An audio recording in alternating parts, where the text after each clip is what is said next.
اعوذ باللہ من الشیطان الرجیم بسم اللہ الرحمن الرحیم ام تریدون ان تسألوا رسولکم کما سئل موسیٰ من قبل ومن یتبدل الکفر بالایمان فقد ضل سواء السبیل۔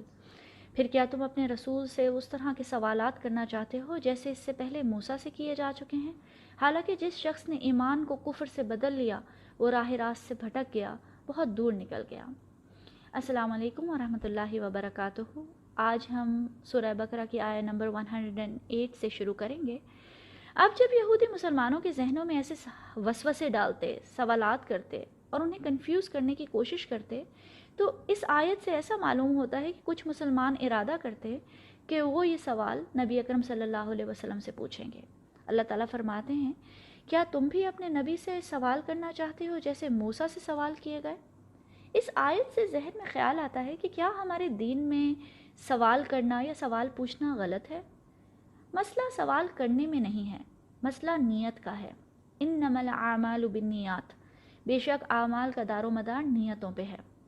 اسلام ہمیں سوال پوچھنے کی اجازت دیتا ہے، بلکہ سوال پوچھنے کی حوصلہ افزائی کرتا ہے، انکریج کرتا ہے۔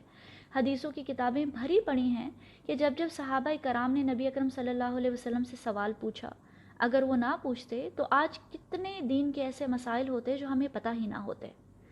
پھر قرآن میں کتنی بار اللہ تعالیٰ خود صحابہ کرام کے سوالوں کے جواب دیتے ہیں۔ وَإِذَا سَأَلَكَ عِبَادِي عَنِّي فَإِنِّي قَرِيبٌ، اور اے نبی صلی اللہ علیہ وسلم، جب میرے بندے آپ سے میرے بارے میں سوال کریں تو ان کو بتا دیجئے کہ میں قریب ہوں۔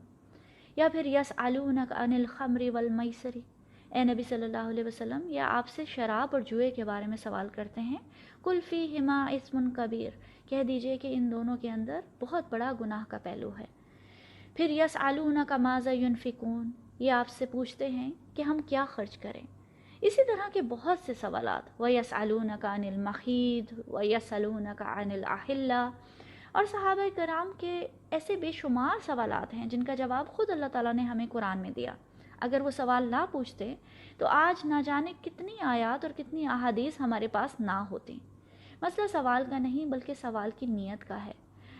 اگر سوال کی نیت اللہ کی قربت حاصل کرنا ہو، اعمال کو بہتر بنانا ہو اور صراط مستقیم پر قائم رہنا ہو تو ایسے سوالات بہترین سوالات ہوتے ہیں۔ لیکن اگر سوال کی نیت اللہ تعالیٰ کی اتھارٹی کو چیلنج کرنا ہو، نبی اکرم صلی اللہ علیہ وسلم کی رسالت پہ سوال اٹھانا ہو، دین کا مذاق بنانا ہو، بال کی کھال نکار کر اللہ تعالیٰ کے احکامات کی نافرمانی کرنا ہو، بلا وجہ سوال کر کے دین کو مشکل بنانا ہو، یا پھر دوسروں کو دین کے معاملے میں شک و شبے میں ڈالنا ہو، تو ایسے سوال انسان کو گمراہی کے اندھیروں میں دھکیل دیتے ہیں۔ ایک غلط سوال ذہن میں پھنس جائے تو انسان کو سیدھے راستے سے ہٹا کر شک کے راستے پہ ڈال دیتا ہے۔ کتنی بار ہم دیکھتے ہیں یوٹیوب بھری ہوئی ہے ایسی ویڈیوز سے، وائی آئی لیفٹ اسلام، میں نے اسلام کیوں چھوڑا۔ اکثر لوگ کسی ایک سوال کی وجہ سے مرتد ہو جاتے ہیں۔ جیسے لوگ پوچھتے ہیں کہ اسلام میں مردوں کو 4 شادیوں کی اجازت کیوں دی گئی، اللہ تعالیٰ نے عورت کی آدھی گواہی کیوں رکھی، اسلام میں جہاد اور قتال کے احکامات کے بارے میں سوالات اٹھاتے ہیں، نبی اکرم صلی اللہ علیہ وسلم کی شادیوں پہ سوال کرتے ہیں، وراثت میں عورت کے آدھے حصے کے بارے میں پوچھتے ہیں۔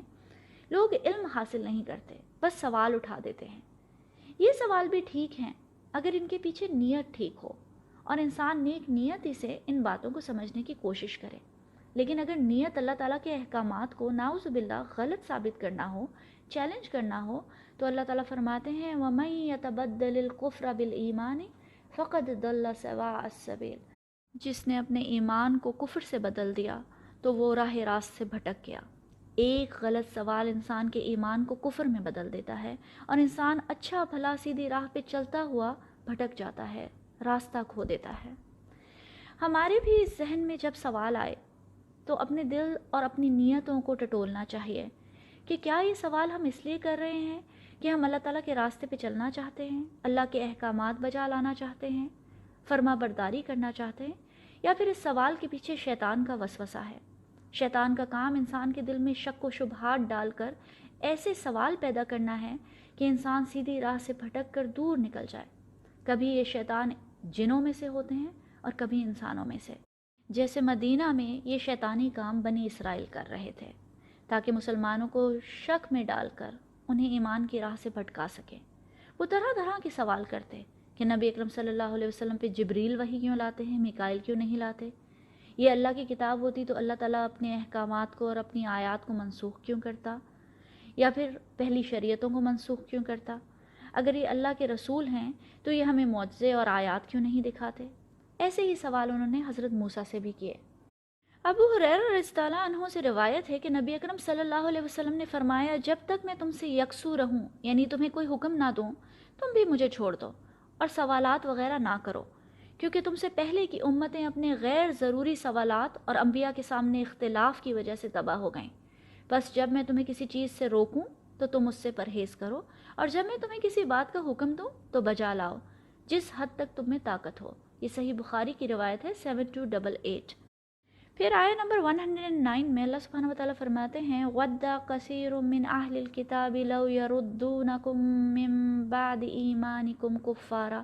اہل کتاب میں سے اکثر لوگ یہ چاہتے ہیں کہ کسی طرح تمہیں ایمان سے پھیر کر کفر کی طرف پلٹا لے جائیں۔ حَسَدًا مِّنْ عِندِ أَنفُسِكُم مِّن بَعْدِ مَا تَبَيَّنَ لَهُمُ الْحَقُّ، اپنے دلی حسد کی وجہ سے، اس کے بعد کہ ان پر حق ظاہر ہو چکا ہے۔ فَاعْفُوا وَاصْفَحُوا حَتَّى يَأْتِيَ اللَّهُ بِأَمْرِهِ إِنَّ اللَّهَ عَلَى كُلِّ شَيْءٍ قَدِيرٌ۔ اس کے جواب میں تم عفو و درگزر سے کام لو، یہاں تک کہ اللہ خود اپنا فیصلہ نافذ کر دے۔ مطمئن رہو کہ اللہ ہر چیز پر قدرت رکھتا ہے، ہر چیز پر قادر ہے۔ اللہ تعالیٰ اس آیت میں وجہ بتاتے ہیں کہ آخر یہ اہل کتاب ایسے سوال کیوں کر رہے ہیں، ان کا ہڈن ایجنڈا کیا ہے، ان کا اصل مقصد کیا ہے، وہ مسلمانوں کو طرح طرح کے سوال کر کے شک میں کیوں ڈال رہے ہیں۔ اللہ تعالیٰ فرماتے ہیں کہ اصل میں وہ تمہیں ایمان سے ہٹا کر کفر کی روش پہ ڈالنا چاہتے ہیں۔ اہل کتاب ایسا اپنے حسد کی وجہ سے کر رہے تھے۔ قرآن میں حسد کے مسئلے کو بار بار بتایا گیا ہے۔ حسد ایک ایسا مسئلہ ہے جو بہت سے گناہوں کی جڑ ہوتا ہے۔ دنیا کا پہلا قتل جس کا ذکر قرآن میں آیا ہے وہ بھی حسد کی وجہ سے ہوا، جب آدم علیہ السلام کے ایک بیٹے نے دوسرے کو حسد کی وجہ سے مار ڈالا۔ پھر حضرت یوسف کے بھائیوں نے انہیں حسد کی وجہ سے کنویں میں پھینک دیا۔ شیطان کی انسان کے ساتھ دشمنی بھی تکبر اور حسد کی وجہ سے ہے۔ اور اب اللہ تعالیٰ فرماتے ہیں کہ یہ اہل کتاب بھی حسد کی وجہ سے ایمان نہیں لا سکے اور تمہیں بھی واپس کفر کی طرف پلٹانا چاہتے ہیں۔ پھر اللہ سبحانہ وتعالیٰ فرماتے ہیں، من بعد ما تبین لہم الحق، اس کے بعد کہ ان پر حق واضح ہو گیا ہے۔ وہ حق کیا ہے؟ کہ نبی اکرم صلی اللہ علیہ وسلم آخری نبی ہیں، وہی نبی جن کا ذکر تورات اور انجیل میں آیا ہے۔ اسلام سچ ہے، اور اگر یہ سب کچھ سچ ہے تو سب سے بڑی حقیقت یہ ہے کہ مسلمان بہت جلدی ایک بہت بڑی فورس، بہت بڑی طاقت بننے والے ہیں۔ مسلمانوں کی سب سے بڑی طاقت ان کی آرمی یا ویپنز نہیں ہوتے، بلکہ مسلمان کا سب سے بڑا ہتھیار اس کا ایمان ہوتا ہے۔ اس لیے اہل کتاب کا یہ مقصد تھا کہ اگر ان کو ایمان سے ہٹا دیا جائے، ان کے ایمان کو ٹارگٹ کیا جائے، تو یہ کبھی بھی ایک بڑی طاقت نہیں بن سکیں گے۔ اللہ تعالیٰ نے سورہ آل عمران میں بھی ہمیں وارن کیا ہے، یا ایھا الذین آمنوا ان تطیعوا فریقا من الذین اوتوا الکتاب یردوکم بعد ایمانکم کافرین۔ اے ایمان والو، اگر تم اہل کتاب کے کسی گروہ کی بات مان لو گے، ان کی اطاعت کرو گے، ان کے پیچھے لگ جاؤ گے، تو یہ تم کو تمہارے ایمان کے بعد پھر سے کفر کی طرف لوٹا دیں گے۔ ان پہ آج بھی یہ حق واضح ہے کہ اگر مسلمانوں کا ایمان مضبوط ہو جائے اور یہ اسلام کے جھنڈے کے نیچے ایک امت بن کر اکٹھے ہو جائیں، تو تاریخ گواہ ہے کہ یہ بہت بڑی طاقت بن جائیں گے۔ آج بھی اہل کتاب کا یہی ایجنڈا اور مقصد ہے کہ مسلمانوں کے ایمان کی جڑوں کو ہلا دیا جائے، ان کو آپس میں بانٹ دیا جائے، تاکہ یہ کبھی بھی ایک مضبوط طاقت بن کر ہمارے خلاف سر نہ اٹھائیں۔ آج اہل کتاب دنیا کی سپر پاورز ہیں، اس لیے وہ دنیاوی فائدوں کا لالچ دے کر مسلمان ملکوں کو اپنی مرضی سے چلاتے ہیں۔ آج مسلمان ملک صرف سیاسی طور پر ان کے تابع نہیں ہیں، بلکہ ہم ہر طریقے سے معاشرتی، قانونی اور ثقافتی لحاظ سے بھی ان کی اطاعت کر رہے ہیں۔ انہوں نے مکمل طور پر ہمیں کلچرلی انویڈ کر لیا ہے، تاکہ نئی نسل کا ایمان کبھی ڈیولپ ہی نہ ہو سکے، مسلمان کبھی بھی ایک مضبوط فورس بن کر نہ اٹھ سکیں۔ ایسے میں اللہ تعالیٰ نے مسلمانوں کو کیا اسٹریٹجی دی ہے؟ فَاعْفُوا وَاصْفَحُوا حَتَّى يَأْتِيَ اللَّهُ بِأَمْرِهِ إِنَّ اللَّهَ عَلَى كُلِّ شَيْءٍ قَدِيرٌ۔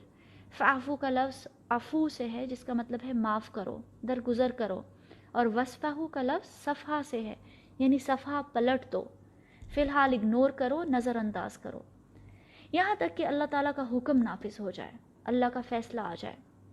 مسلمانوں نے مکہ میں 13 سال ٹارچر برداشت کیا، لیکن اللہ تعالیٰ نے ہاتھ اٹھانے کی، بدلہ لینے کی اجازت نہیں دی، بلکہ حکم دیا کفو ایدیکم، اپنے ہاتھوں کو روکے رکھو۔ ہجرت کے بعد مدینہ میں بھی اہل کتاب نے ہر طرح کے تماشے کیے، سازشیں کی، لیکن اللہ تعالیٰ نے بدلے کا، لڑائی کا حکم نہیں دیا، بس یہی کہا کہ انتظار کرو، فاعفو وصفحو، عفو اور درگزر کرو، یہاں تک کہ اللہ تعالیٰ قتال کی، جہاد کی اجازت دے دیں، بے شک اللہ ہر شے پہ قدرت رکھتا ہے۔ آیا 110 میں اللہ سبحانہ وتعالیٰ بتاتے ہیں کہ فی الحال جب تک جہاد کا حکم نہیں آتا اس وقت تک کیا کرو، وَأَقِیمُوا الصَّلَاةَ وَآتُوا الزَّکَاةَ وَمَا تُقَدِّمُوا لِأَنفُسِکُم مِّن خَیْرٍ تَجِدُوهُ عِندَ اللَّهِ إِنَّ اللَّهَ بِمَا تَعْمَلُونَ بَصِیرٌ، اور نماز قائم رکھو اور زکوٰۃ دیتے رہو، اور جو بھلائی بھی تم اپنے لیے آگے بھیجو گے اسے اللہ تعالیٰ کے ہاں موجود پاؤ گے، یقیناً جو کچھ تم کر رہے ہو اللہ اسے دیکھ رہا ہے۔ ابھی ٹریننگ کا ٹائم ہے، اس لیے برداشت کرو، نماز قائم کرو، زکوٰۃ دو، ان کی دی ہوئی تکلیفوں پہ صبر کرو اور نیک اعمال کرو، اور جو بھی تم آگے بھیجو گے اسے اللہ کے ہاں پاؤ گے۔ اس کا مطلب یہ کہ یہ نماز، زکوٰۃ، نیک اعمال، صبر، برداشت، جو کچھ تم اپنی آخرت کے لیے آگے بھیجو گے اس سب کا اجر اللہ تعالیٰ کے ہاں آخرت میں جنت کی صورت میں ضرور پاؤ گے۔ ان اللہ بما تعملون بصیر، اللہ تعالیٰ اکنالج کر رہے ہیں کہ جو تم کر رہے ہو وہ ایک مشکل کام ہے، لیکن اللہ تعالیٰ سب کچھ دیکھ رہا ہے۔ صحابہ کرام پر مکہ میں کیا کیا ظلم نہیں ہوا۔ بلال رضی اللہ عنہ کو مکہ کی گلیوں میں گھسیٹا گیا، خباب بن ارد کو لوہے کی سلاخوں سے داغا گیا، یاسر اور سمیہ رضی اللہ عنہما کو ظالمانہ طریقے سے اپنے بچوں کے سامنے شہید کر دیا گیا۔ نبی اکرم صلی اللہ علیہ وسلم کی کئی بار خانہ کعبہ کے سامنے پبلکلی بے حرمتی کی گئی۔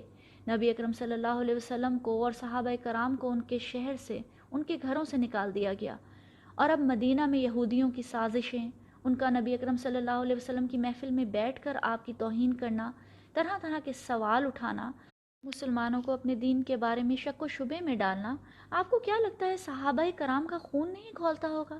ایسے میں اللہ تعالیٰ کے حکم کی خاطر اپنے ہاتھ روکے رکھنا، اف نہ کرنا، صبر کرنا، عفو اور درگزر سے کام لینا کتنا مشکل ہوگا ہم سوچ بھی نہیں سکتے۔ تو پھر سوال یہ پیدا ہوتا ہے کہ اتنا عرصہ اللہ تعالیٰ نے قتال کی اجازت کیوں نہیں دی، بدلہ لینے کی اجازت کیوں نہیں دی؟ کیونکہ پہلے ایمان ڈیولپ کرنا ضروری تھا۔ اللہ تعالیٰ نے بتایا کہ کفار تمہیں ایمان کے راستے سے ہٹا کر کفر پہ لوٹانا چاہتے ہیں، تو پہلے ایمان کو فورٹیفائی کرنا، لوہے کی طرح مضبوط بنانا ضروری تھا، اور اس کا فارمولا اللہ تعالیٰ نے کیا دیا؟ نماز قائم کرو، زکوٰۃ دو، نیک اعمال کرو، صبر سے کام لو۔ یا ایھا الذین آمنوا استعینوا بالصبر والصلاۃ ان اللہ مع الصابرین، اے ایمان والو صبر اور نماز سے مدد حاصل کرو اور جان لو کہ اللہ صبر کرنے والوں کے ساتھ ہے۔ اس طرح مومنوں کی ٹریننگ ہو رہی تھی، ایمان کو مضبوط کیا جا رہا تھا، کیونکہ مسلمان جب بھی لڑے ہیں اپنے ایمان کی طاقت سے لڑے ہیں۔ یہی طاقت تھی کہ جب 15 سال کے بعد آخر کار مسلمانوں کو جہاد کی اجازت ملی اور بدر کی جنگ ہوئی، تو 313 صحابہ کرام نے بغیر کسی وسائل کے 1000 سے زیادہ کے لشکر کو شکست دے دی۔ اللہ تعالیٰ نے بنی اسرائیل پہ بھی مسلمانوں کو مکمل طور پہ غالب کر دیا۔ یہی ایمان کی طاقت تھی کہ چند ہی سالوں میں مسلمانوں نے اپنے وقت کی سپر پاورز یعنی روم اور پرشیا دونوں کو فتح کر لیا۔ یہ وہ 15 سال کی ایمان کی ٹریننگ تھی۔ پھر جیسے ایمان ختم ہوتا گیا، ہم نے اللہ تعالیٰ کی اطاعت چھوڑ کر اہل کتاب کی اطاعت شروع کر دی، تو ہمارا وہ حال ہوا جو آج ہے۔ اگر ہم اپنی لاسٹ گلوری حاصل کرنا چاہتے ہیں، دنیا میں اپنی پوزیشن کو واپس حاصل کرنا چاہتے ہیں، تو نیوکلیئر پاور بننے سے کچھ نہیں ہوگا، نئی نسل کے ایمان کو ڈیولپ کرنا پڑے گا، اہل کتاب کی تقلید چھوڑ کر اللہ تعالیٰ کی اطاعت پہ واپس آنا پڑے گا۔ اللہ تعالیٰ ہمیں اور ہماری آنے والی نسلوں کو ایمان کی مضبوطی عطا فرمائے، آمین یا رب العالمین۔ السلام علیکم ورحمۃ اللہ وبرکاتہ۔